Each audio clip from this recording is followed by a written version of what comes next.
예, 방금 읽었던 마태복음 11장 28절에서 30절까지의 본문을 가지고 안식을 누리는 삶, 이런 제목의 말씀을 나누려고 합니다. 우리 교회에서 많이 불리진 않지만 찬송가 486장에 보면 이런 가사가 있습니다.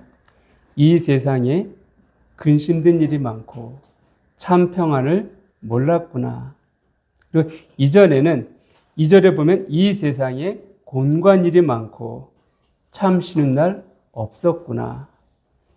제가 이렇게 찬양을 잘하면 직접 불러드릴 텐데 죄송합니다. 가사만 읽어드려갖고 3절에 보면 이 세상에 죄악된 일이 많고 참 죽을 일 쌓였구나.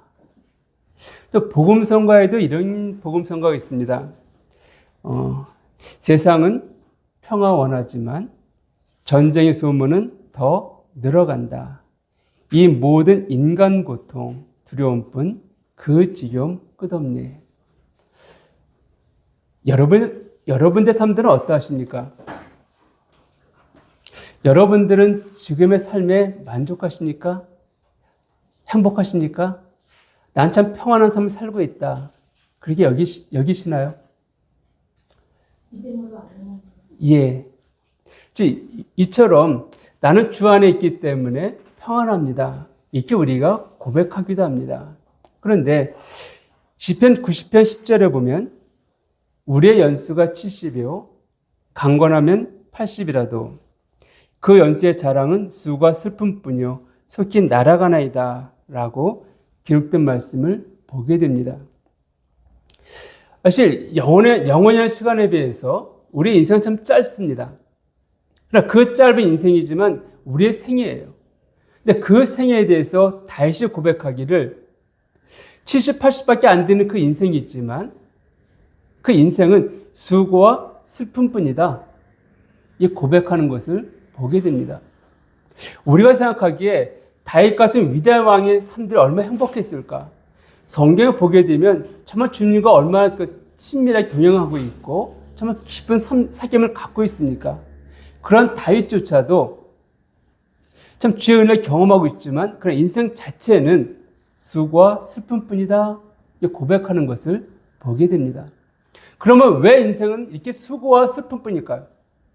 그 시작은 어디에서부터 시작됐을까요? 우리가 잘 알고 있듯이 창세기에서 우리는 그 답을 찾게 됩니다. 창세기 3장 17절과 18절을 보면은 하나님께서 선악과를 먹은 아담에 대해서 저주하신 장면이 나오는데 읽어드리겠습니다. 3장 17절을 보면 아담에게 이르시되 네 아내의 말을 듣고 내가 네게 먹지 말라 한 나무의 열매를 먹었은즉 땅은 너로 말미암아 저주를 받고 너는 네 평생에 수고하여야 그 소산을 먹으리라. 땅이 네게 가시덤불과 엉겅퀴를 낼 것이라. 네가 먹을 것은 밭의 채소라. 이게 기록된 말씀을 보게 됩니다.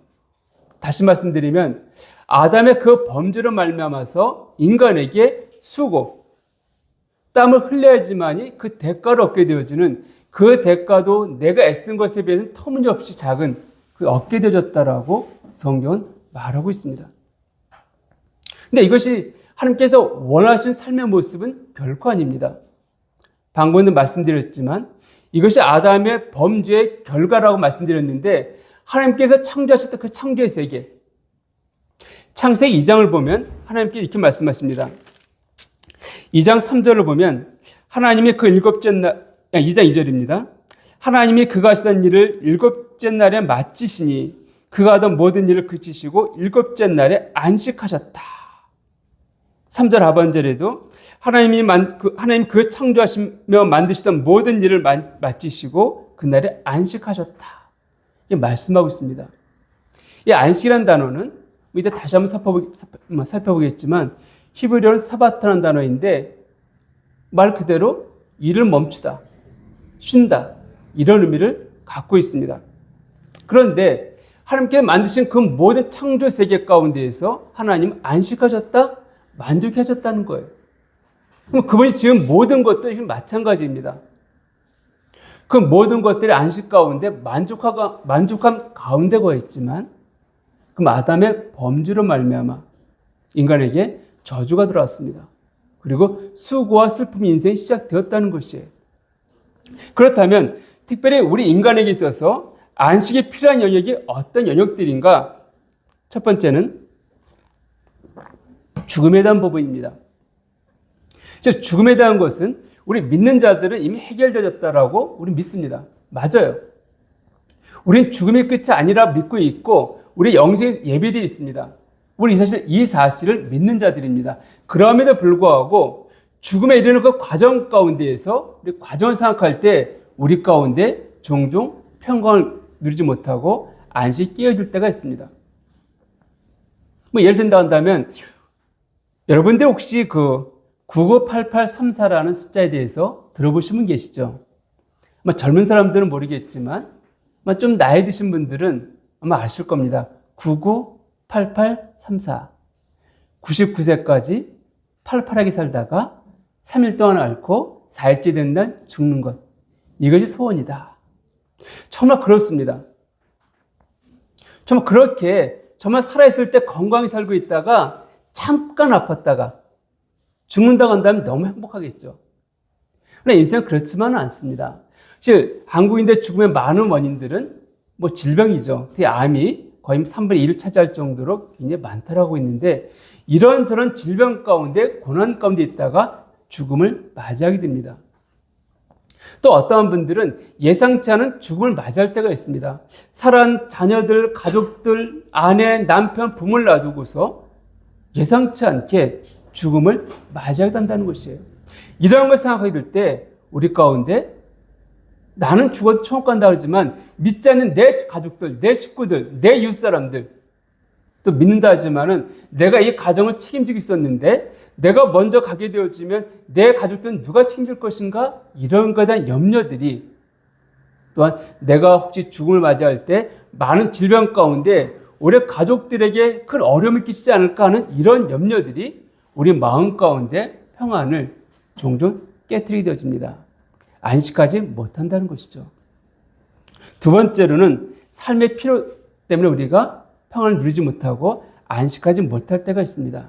다시 말씀드리면 경제적인 필요 때문에 그렇다는 것이죠.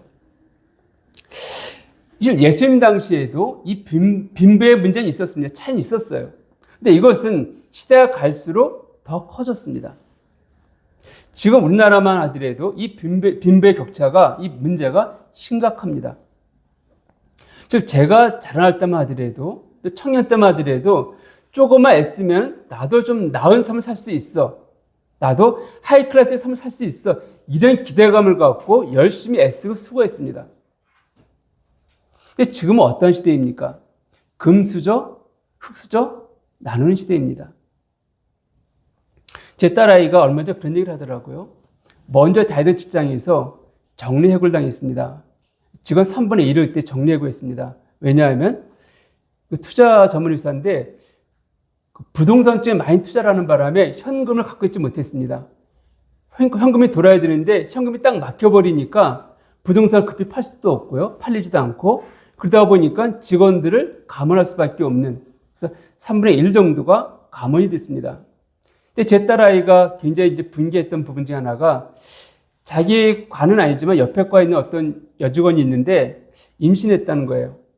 근데 그 직원은 정말 이 직장이 절실했었고 필요했기 때문에 요청을 했다는 것이죠. 나는 좀 이 감원에서 좀 빼주십시오. 하는데도 불구하고 가차없이 잘랐다고 합니다. 이제 그 직원이 굉장히 어려워하면서 직장을 떠나는 모습을 보았다는 것이에요. 자기도 뭐 그만뒀지만 자기는 그래도 알아볼 수 있고 갈 수도 있고 한데 그 직원은 그런 여유가 안 되기 때문에 참 굉장히 마음이 아팠다. 근데 엊그저께 그런 얘기 하더라고요.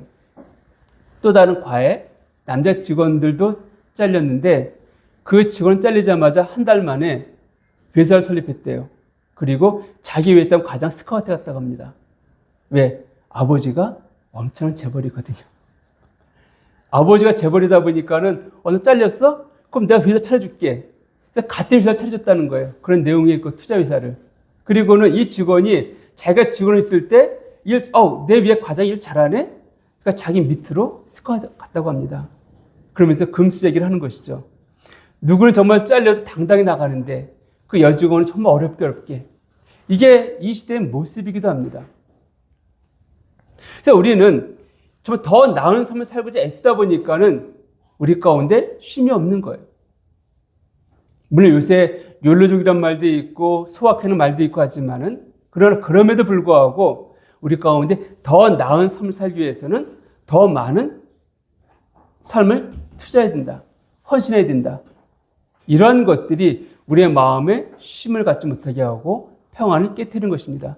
또 내가 열심히 애썼음에도 불구하고 별로 애쓰지 않은 사람이 부모가 좋은 재력가이기 때문에 나보다 더 잘 산 사람들을 바라볼 때 좌절하고 낙망하기도 합니다. 이런 삶 가운데에서 우리가 안식이 필요하죠. 세 번째로는 우리가 믿는 자이기 때문에 우린 승리의 삶을 살기 원합니다. 죄를 짓지 아니하고 거룩한 삶을 살기 원하는 마음들이 우리 가운데 있습니다. 그럼에도 불구하고 여전히 우리는 많은 죄의 유혹 가운데 빠지게 되어지고 죄 가운데 넘어질 때가 있다는 것이에요. 이럴 때마다 우리 마음 가운데 통해하는 마음들이 있고 이럴 때마다 우리 마음에 좀 안타까움, 정말 내가 왜 이런가에 대해서 분개하기도 하고 그렇기 때문에 우리가 이 죄를 대할 때마다 우리 마음에 평안이 깨지고 사단의 송사기 때문에 너 또 죄를 졌지? 이런 송사 때문에 우리 마음에 안식을 누리지 못할 때가 있습니다. 이런 영역에서 우리가 안식을 누리기 원한다라고 누려야 될 것을 성경은 말하고 있습니다. 그러면 어떻게 이런 부분에 이런 문제들에서 우리가 안식을 할 수 있는가? 그 대답은 바로 주님이시죠. 주님 안에 있습니다. 이런 힘들고 고통스러운 삶에서 하나님의 해결책, 그것은 바로 주님이십니다. 그래서 주님께서 이미 해결해 놓으셨다라고 성경은 말씀하고 있습니다. 자, 먼저 이 죽음과 질병의 문제, 이 문제를 위해서 주님 어떻게 하셨습니까? 구약 성경 이사야서 53장 5절 좀 보겠습니다. 53장 5절을 제가 읽어드리면 그가 찔림은 우리의 허물 때문이요 그가 상함은 우리의 죄악 때문이라. 그가 징계를 받음으로 우리는 평화를 누리고 그가 채찍에 맞음으로 우리는 나음을 받았도다. 이렇게 말씀하고 있습니다. 이 부분을 사도 베드로가 똑같이 이렇게 언급하고 있습니다. 베드로전서 2장 24절을 보게 되면 사도 베드로가 이렇게 말씀하고 있습니다.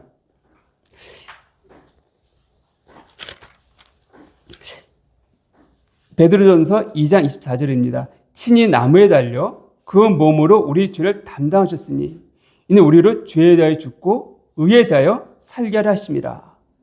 그가 채찍에 맞음으로 너희는 나음을 얻었나니. 자, 이게 무슨 말일까요?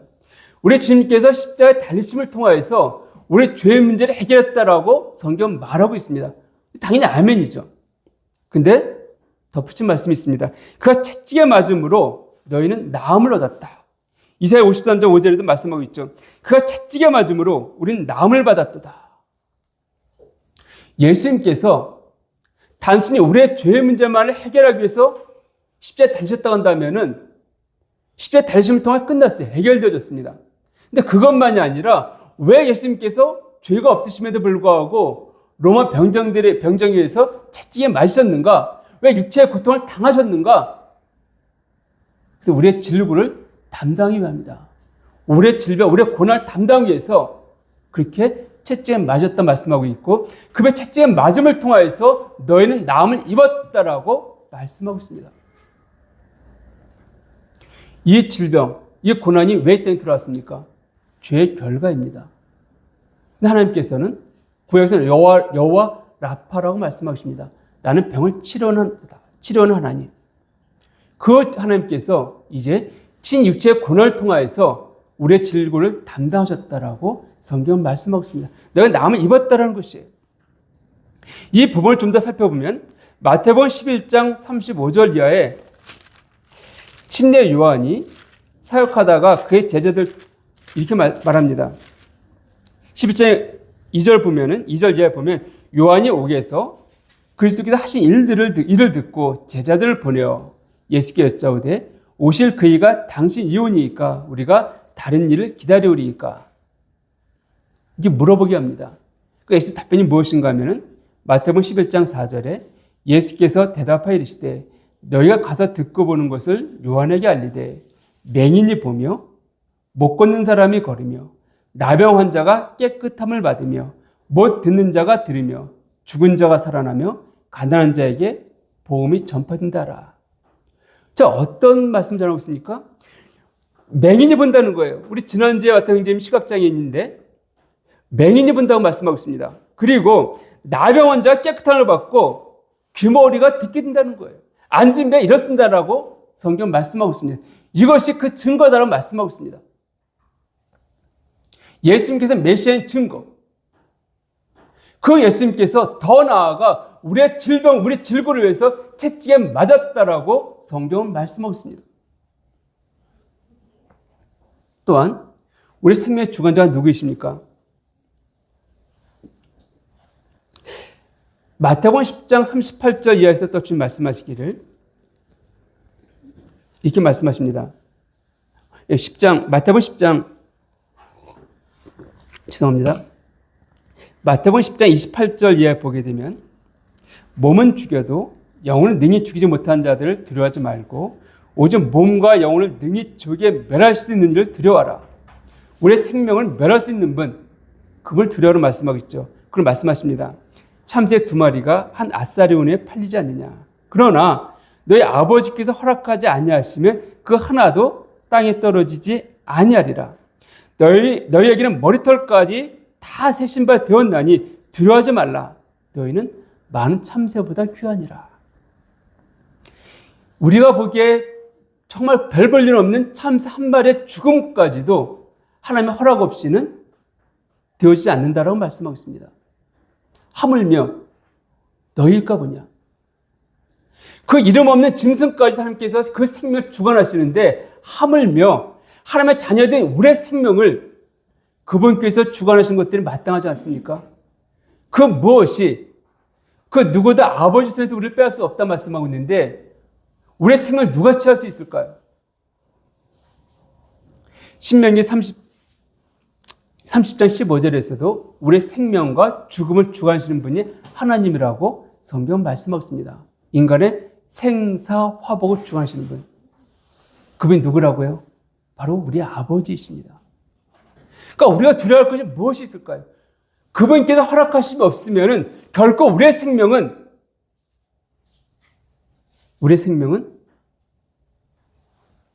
죽지 않습니다. 죽지 않는다는 것이에요. 그러니까 우리가 죽음을 두려워할 이유가 없다는 것입니다. 내가 지금 죽게 되어지면 내가 염려하는 그 모든 것들 염려하지 마십시오. 만약에 하나님께서 나를 지금 취하신다 한다면 거기다 대비책이 있기 때문에 취하시는 거예요. 그렇기 때문에 우리 죽음을 급작스러운 죽음 두려워할 이유가 없습니다. 또한 질병들 사실 저 역시도 마찬가지지만 우리가 많은 사람들이 질병 때문에 죽음을 맞이하게 됩니다. 하나님께서 자연스러운 과정들이기도 해요. 그러나 그 질병까지도 통제하십니다. 통제하신다는 거예요. 왜 어떤 사람들은 오랫동안 그 병상에 누워 있어야 됩니까? 저는 그 답을 갖고 있지는 않습니다. 그러나 하나님의 은혜가 분명히 그 병상에 있다는 사실에 대해서는 제가 고백할 수 있습니다. 고백할 수 있다는 거예요. 우리가 보기에 왜 그렇습니까? 할지 모르지만 하나님은 그걸 통하여서 그게 요구하시고 원하시는 삶의 모습들이 있습니다. 그것이 이루어질 때 그 영혼을 취하실 것입니다. 그렇기 때문에 우리가 아픈 것들 정상적인 것은 아닙니다. 여러분이 아플 때 기도하지 않습니까? 당연합니다. 물론 죽을 병들이 있습니다. 하나님께 취하시기 위해서 아픔을 주실 때가 있다는 것이에요. 그런데 그것까지도 한 주관 가운데 있다는 사실을 우리가 믿으셔야 됩니다. 그래서 우리가 당하는 그 질병들에 대해서 너무 두려워하지 마십시오. 어려울 필요가 없습니다. 그것과 이미 담당하셨다라고 말씀하고 있습니다. 그럼 죄의 문제에 대해서 죄의 문제를 어떻게 할 것인가? 로마서 8장을 보게 되면 우리가 답을 찾고 있죠. 로마서 7장 24절에서 사도 바울이 이렇게 고백하죠. 오라 난 곤고한 사람이로다. 이 사망의 몸에서 누가 나를 건져내랴. 사실 이것은 저 역시도 마찬가지입니다. 저 역시도 죄의 유혹을 받을 때가 있고 근데 죄 가운데 넘어질 때가 있습니다. 참 그런 제 모습을 볼 때마다 한심스럽다라고 여길 때도 없지 않아 있습니다. 자, 이 죄에 대해서 벗어나고 싶어요. 유혹을 받고 싶지 않을 때가 종종 있습니다.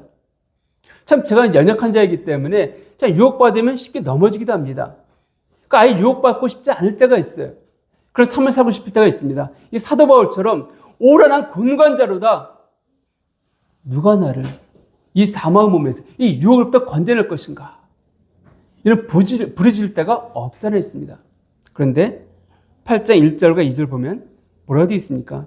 그러므로 이제 그리스도 예수 안에 있는 자에게는 결코 정잠이 없나니 이는 그리스도 예수 안에 있는 생명의 성령의 법이 죄와 사망의 법에서 너를 해방하였다.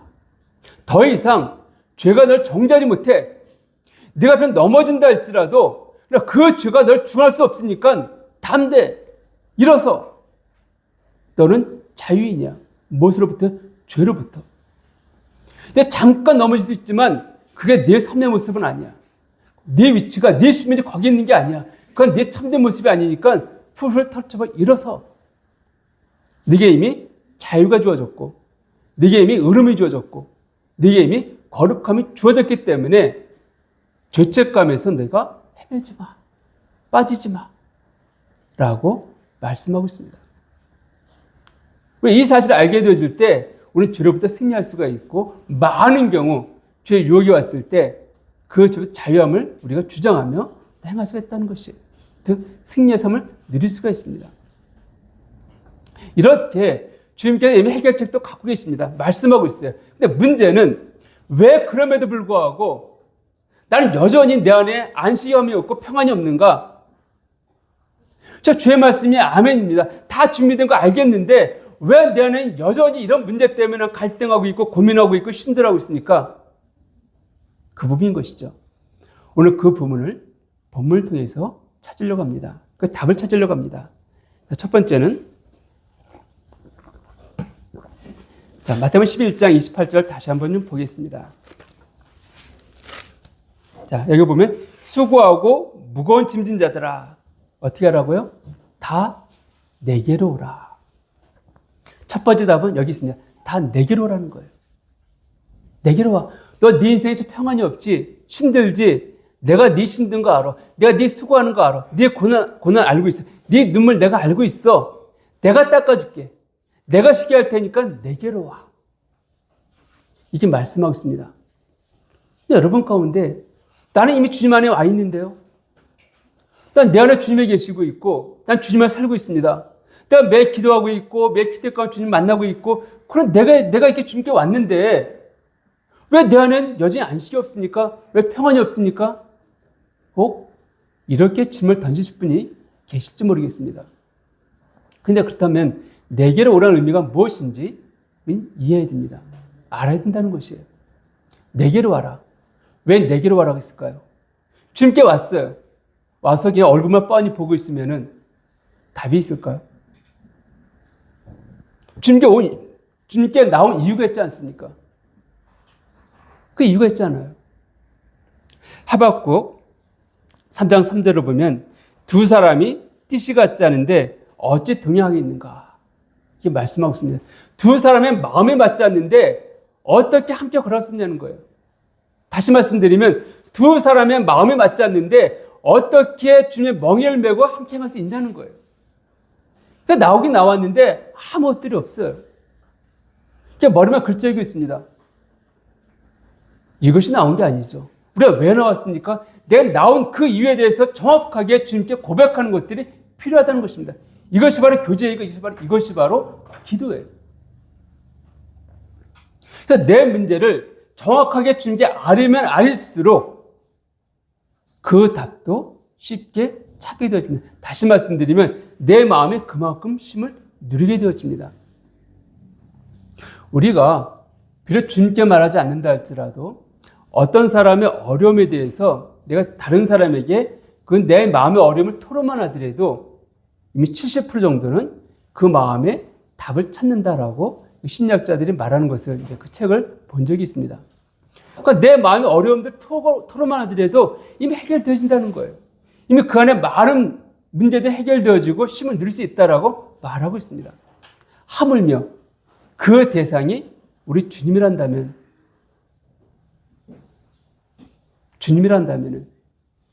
70%가 아니라 100%라니까요. 근데 우리는 나와서 그분께 내 마음의 어려움들을 얘기하지 않습니다. 얘기한다는 것이 주님 나 힘듭니다. 이 정도에 나 어려워요. 물론 정말 내가 어려울 때는 그런 말도 외쳐지지가 않을 때가 있습니다. 그때에는 내 안에 계신 성령님께서 탄식함으로 친히 나를 위해 기도하신다라고 로마서 8장에 언급되어 있듯이 정말 내가 주여 하라 그 한마디 속에서 성령님께서는 친히 내 마음의 소원들을 갖고 성부에게 나아가십니다. 그러나 그것은 크게 일부분이에요. 더 많은 경우에 있어서는 하나님은 내가 내 입술로 나의 어떠함들을 솔직히 고백하기 원합니다. 그걸 성령께서는 도와주시는 거예요. 내가 내 마음에 주님께 나와 그 이유들에 대해서 정확히 말하면 말할수록 주님께서 더 정확하게 우리 마음 가운데 위로와 쉼을 주십니다. 경험해 보십시오. 그러니까 우리의 문제를 정확하게 주님께 내려놔야 되는 것이에요. 그래서 저 두 사람 함께 걸어가는데 마음에 맞아야지만 끝까지 걸어갈 수 있지 않습니까? 그 마음에 맞추기 위해서는 내가 정직하게 나의 모든 생각들을 감추지 말고 다 내려놔야 된다는 거예요. 그래야지만 주님도 내 마음의 어떠함을 알고 있기 때문에 내 마음에 그 마음이 어떠한지 들으시면서 내 삶을 인도해 가신다는 것입니다.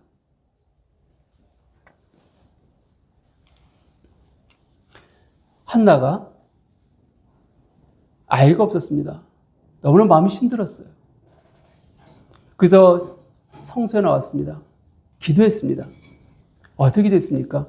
얼마나 간절히 기도했는지 엘리제 사진 보기에 술 취한 여자가 막 뭐라는 것 같아요. 한나의 기도가 뭐였을까요? 한 가지였습니다. 자기가 아이가 없기 때문에 당하는 그 어려움들과 그 슬픔들, 그 원통함들, 내게 아이를 주십시오. 그 한 가지를 놓고 성경 얼마큼 기도했는지 언급이 없지만 그러나 생각해 보십시오. 한 2분 기도했는데 그 제사에 보고 있다가 술 취한 거 같네? 이렇게 했겠습니까? 아니잖아요. 자, 보니까 그 여자가 오랜 시간 동안 기도하고 있는 거예요.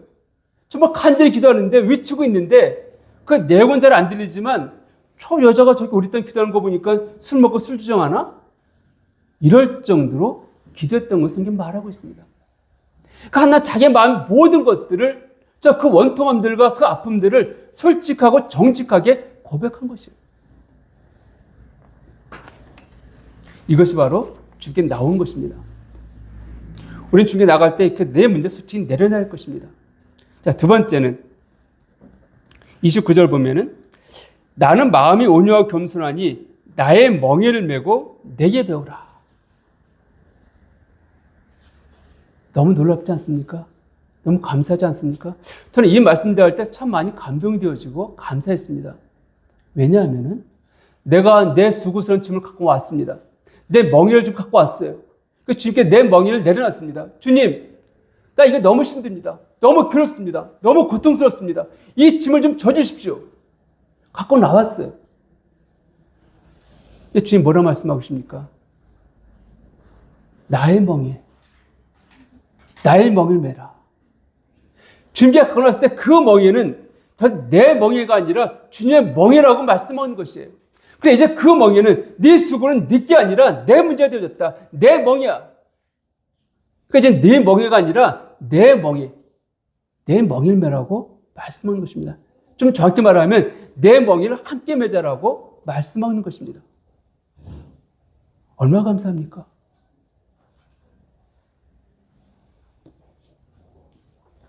시편 68편 19절을 보면은 이렇게 말씀하고 있습니다. 68편 19절에 기록되어 있기를 날마다 우리 짐을 지시는 주 곧 우리의 구원이신 하나님을 찬송할지로다. 날마다 우리 짐을 지시는 주. 그 주님은 날마다 우리의 짐을 지고 있다고 말씀하고 있습니다. 그러니까 우리가 그 짐을 주님께 맡겨드린 그 순간 더 이상 우리의 짐은 없습니다. 주님의 짐이에요. 여러분 마음 가운데 정말 간절히 기도한 제목도 있으십니까? 그런 부분들이 있어요. 이것만큼은 간절히 나가신 부분들이 있습니까? 주님께 맡겼다라고 한다면은 더 이상은 여러분의 짐이 아닙니다. 주님의 짐이세요. 주님의 행하십니다. 룻기 3장을 보게 되면 18절을 보게 되면 이런 말씀이 있습니다.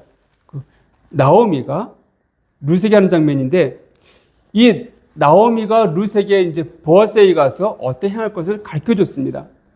실제로 룻이 가서 보아스를 만나고 보아스의 발치에 드러냈다가 보아스가 깨워서 쭉 진행이 되어졌습니다. 그리고는 룻에게 보리를 데려줘서 보내면서 보내죠.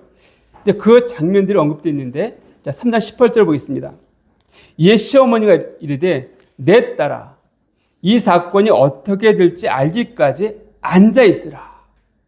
그 사람이 오늘 이 일을 성취하기 전에 쉬지 아니하리라 하시니라. 자, 지금까지는 룻이 보아스에게 나아갔습니다. 그 보아스에 나아가서 당신이 내 고엘입니다. 우리의 가문의 고엘입니다. 다 알이었어요. 그 보아스가 그 말을 듣고서 그래 내가 맞다. 그래 네 시험에 돌아가라. 그래서 보리를 데워줬습니다.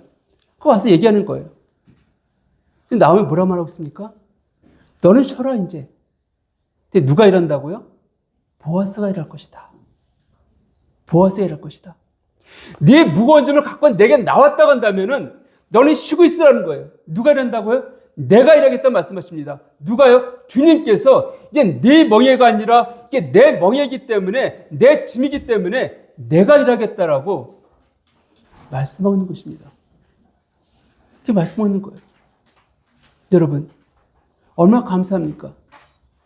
얼마나 위로가 되어집니까? 얼마나 힘이 되어집니까? 그전까지 내 문제를 알고 내가 애쓰고 수고해도 답이 안 나오고 해결책이 없고 때로는 눈물 흘려 기도하게 됐던 그 문제를 이제는 내 문제니까 너는 내가 하는 거 바라봐. 그거 따라오기만 해. 말씀하고 있습니다. 물론 우리 그 문제가 당장 해결되기 원하지만 하나님은 하나님의 때에 해결하실 것입니다. 룻도 바로 거기서 해결된 게 아니잖아요. 그 보아스가 그 다음 달 또 다른 고엘된 자를 만나고 해결할 이 시간에 필요했듯이 하나님도요. 이 문제를 언제 해결하실 것인가? 우린 지금 당장 원하고 있지만 하나님의 때 그 일을 하실 것입니다. 어쨌든 중요한 것은 더 이상 그 멍에, 그 짐은 내 짐이 아니라 내 멍에가 아니라 주님의 짐, 주님의 멍에라고 말씀하고 있습니다. 자, 그럼 세 번째입니다. 자, 이렇게 주님께 내 멍에를 메고 어떻게 하라고요? 배우라고 말씀하고 있습니다. 우리가 안식한다? 쉰다? 아무것도 안 하고 그냥 가만히 있는 것 같은 착각에 빠질 때가 있습니다. 안식이야 하니까 그래 아무것도 하지 않고 있는 거야. 유대인들의 안식일 날 어떨 돼서는 안 돼. 이런 것들이 이제 성경에 보면 나와 있기 때문에 우리도 무의식 가운데 안식이란 것은 아무것도 하지 않고 있는 거야. 그냥 마냥 쉬는 거야. 이런 착각을 할 데가 없잖아 있는데 이제 안식이라는 단어 아까도 말씀드렸지만 히브리어로는 사바트란 단어입니다. 사바트. 이것은 그 의미를 보면 휴식하다, 일을 그만두다, 멈추다 이런 의미를 갖고 있습니다. 헬라어에서는요, 이 안식의 단어가 두 가지가 있는데 아네시라는 단어가 있습니다. 이것은 위안, 편함, 자유 이런 뜻이 있고 또 카타파우시라는 단어가 있습니다. 이것은 휴식을 취한다 이런 의미를 갖고 있습니다. 자, 안식은 그냥 가만히 있는 게 아니라 자유로움을 누리는 거예요. 그리고 휴식을 취하는 것입니다. 근데 생각해 보십시오. 휴식을 취하는 방법은 사람마다 다릅니다. 그래서 저 같은 경우는 뭐 이렇게 움직이는 것을 별로 좋아하지 않기 때문에 휴식을 하기 위해 휴식 시간 때 산에 올라가고 하지는 않습니다. 산에 올라가는 건 저한테 일이에요. 근데 어떤 형제들에게 있어서는 산에 올라가는 것은 휴식이 형제들도 있습니다. 평소에 내가 이런 일을 쭉 하고 있다가 쉬는 날은 나 좀 쉬어야지. 산에 갔다 오면 굉장히 피곤하잖아요. 오히려. 근데 그분들은 그 산에 올라갔다 온 걸 통해서 오히려 위로가 얻고 힘을 얻고 새로운 삶의 에너지를 충전하신 분들도 있습니다. 이게 어떤 분들은 쉰다, 휴식한다는 개념을 운동을 통해서 그들은 휴식하고 쉬고 있는 거예요. 운동했기 때문에 산에 올라갔다 오고 축구를 했기 때문에 너 쉬지 않았네 어저께? 이렇게 말하지 않죠. 나는 이미 충분히 쉬었습니다. 내 휴식, 이처럼 우리 안식한다의 개념은 아무것도 하지 않는 게 아니라 주님과 함께 안식한다? 주님께서 원하시는 그 삶, 그 일을 행한다? 이 의미예요. 그러니까 내게 배우라. 이것은 바로 그분께서 원하신 삶 가운데 나를 드리는 것입니다. 내 짐을 맡겨놨으니까 나 이제 아무것도 안 하면 돼. 이것이 아니라 내가 그분께 내 짐을 맡겨놨을 때 이제는 주님께서 함께 멍에를 메고 배우자르잖아요. 근데 그 멍에에서 주도권 누가 지고 있는가? 주님이 지고 있다는 것입니다. 늘 말씀드리지만 이스라엘에서 소가 밭을 할 때 한 마리가 하지 않습니다. 두 마리가 같이 한 멍에를 메고 밭을 갑니다. 근데 이 예화가 적합하진 않지만은요, 좀 이해를 돕기 위해서 말씀드리겠습니다. 우리 해병대 훈련 받는 거 아마 여러분들 보셨을 거예요. 거기에 그 아이비트라고 큰 고무보트를 머리에 이고 이제 훈련만 되어 있습니다. 그렇죠? 근데 키 큰 사람이 양쪽에 있고 앞뒤에 있고 키 작은 사람이 가운데 있어요. 그러면은 키 작은 사람 머리에 배가 안 닿습니다. 키 큰 사람 앞뒤에 있으면 그들 머리 닿아요. 그 가운데 사람 편안하죠, 조금요.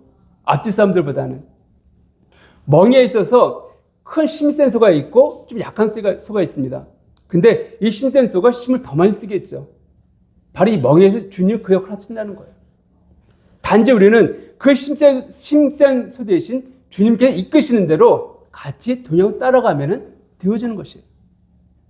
즉 그분께서 내게 원하시는 것들이 무엇인지를 말씀할 때 내가 순종할 때 순종함을 통하여서 우리는 그 안식, 그 휴식, 그 자유함을 만끽하게 되어지고 우리 영혼 가운데 만족함을 얻게 되어집니다. 이것이 주님께서 우리에게 말씀하신 삶의 모습이에요.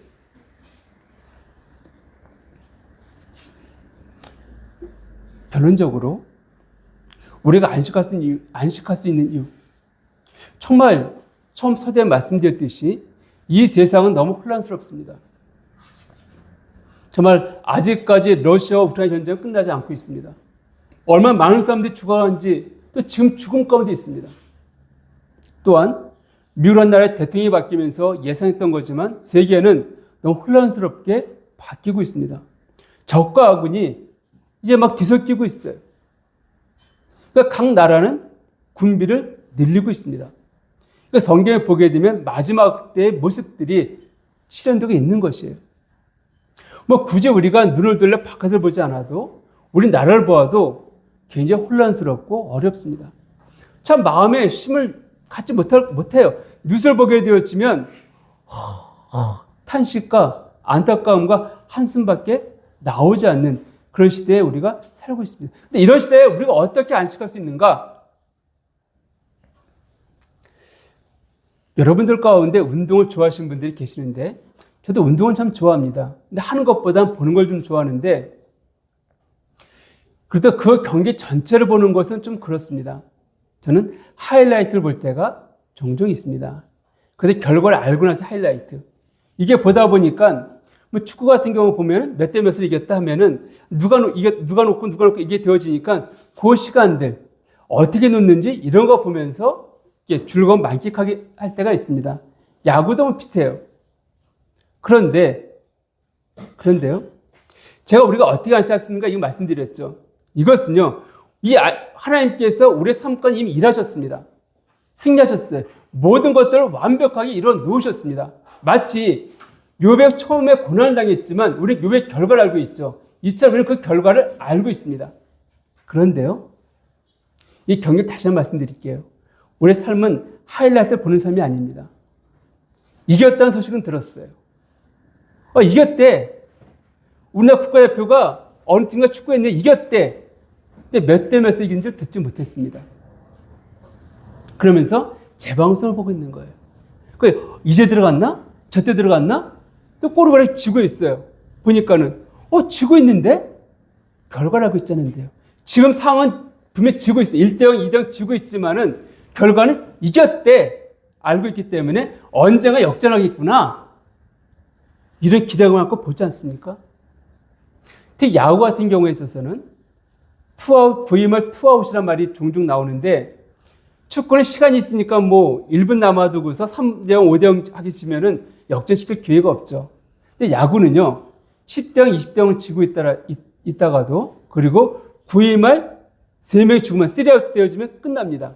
근데 2명이 죽었어요. 1명이 죽으면 끝나요. 그런데도 불구하고 10대0, 20대0을 지고 있다 할지라도 역전할 수가 있습니다. 역전할 수가 있어요. 우리 인생이 그렇습니다. 분명히 이겼다는 소식을 알고 있습니다. 하나님께서 모든 걸 예배해 놓으셨다는 걸 알고 있어요. 우리의 모든 문제들을 해결하신 것들을 알고 있습니다. 왜? 성경 말씀하고 있잖아요. 근데 어떻게 해결하셨는가? 그것은 듣지 못했습니다. 우리가 경험하고 있는 거예요, 지금요.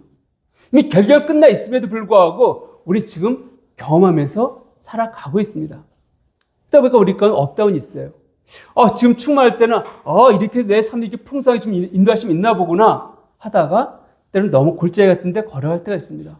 하나님 왜 이렇게 어렵게 하십니까? 좀 쉬운 길이 있는데 원망할 때도 없잖아 있습니다. 그럼에도 불구하고 우리 낙심하거나 좌절하지 않는 것은 그럼에도 불구하고 하나님께서 내게 예배해 놓으신 그 좋은 것들을 내가 알기 때문에 우리의 마음을 추스리고 나갈 수가 있는 거예요.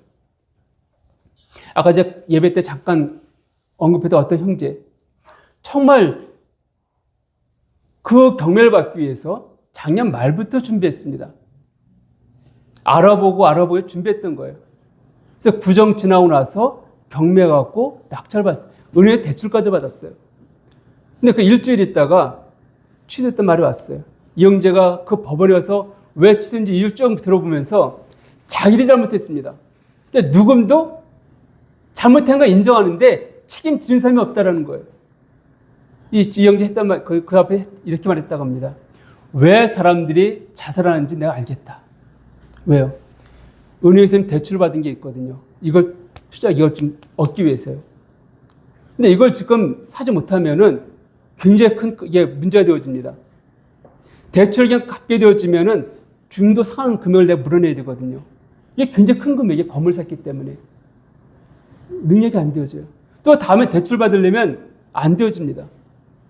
근데 자기들이 잘못하고서는 알아서 해. 변호사한테 물어봤다고 합니다. 근데 어쩔 수 없다는 거예요. 민사로 가야 되는데 민사로 가더라도 크게 뭐 할 게 없다라는 거예요. 시간만 걸리지. 그래서 겨우겨우 마음을 추스렸는데, 그리고 다시금 이제 경매를 위해서 좀 준비하고 있고 그 대출금도 겨우겨우 좀 메꿔가고 있는 상황에서 공장이 2개인데 한 공장이 완전히 소실됐다고 합니다. 굉장히 이해가 되죠. 내 가슴은 지 불은 꺼졌지만 내 가슴에 터는 불은 언제 꺼질지 모르겠습니다. 그래요. 이게 현실입니다. 근데 우리는 결과를 알고 있습니다. 결과가 무엇입니까?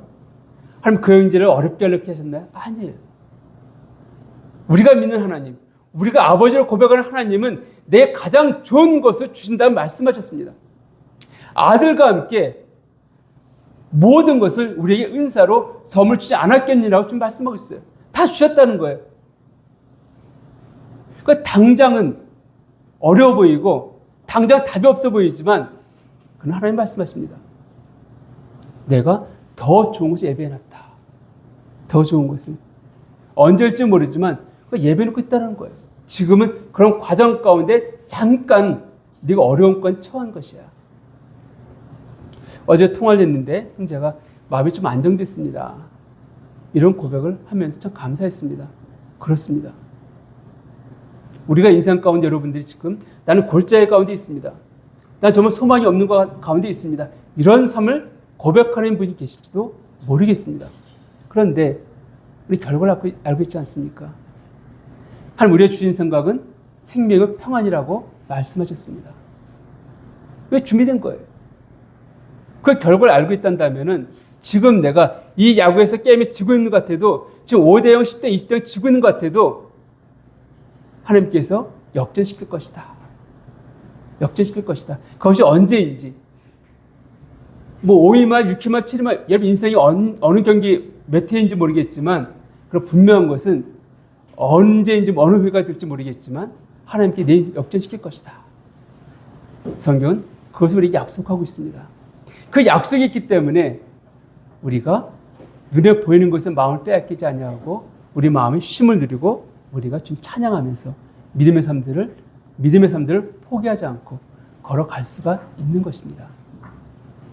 다시 한번 주님께서 우리 삶 가운데 가장 좋은 것들로 예배 놓으셨기 때문에 우리가 요동치 않냐고 그걸 바라본다 한다면 하나님은 우리에게 가장 좋은 것들로 그리고 합당한 시간대 허락하실 것입니다.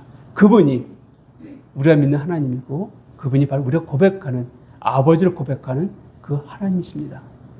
예, 기도하시겠습니다.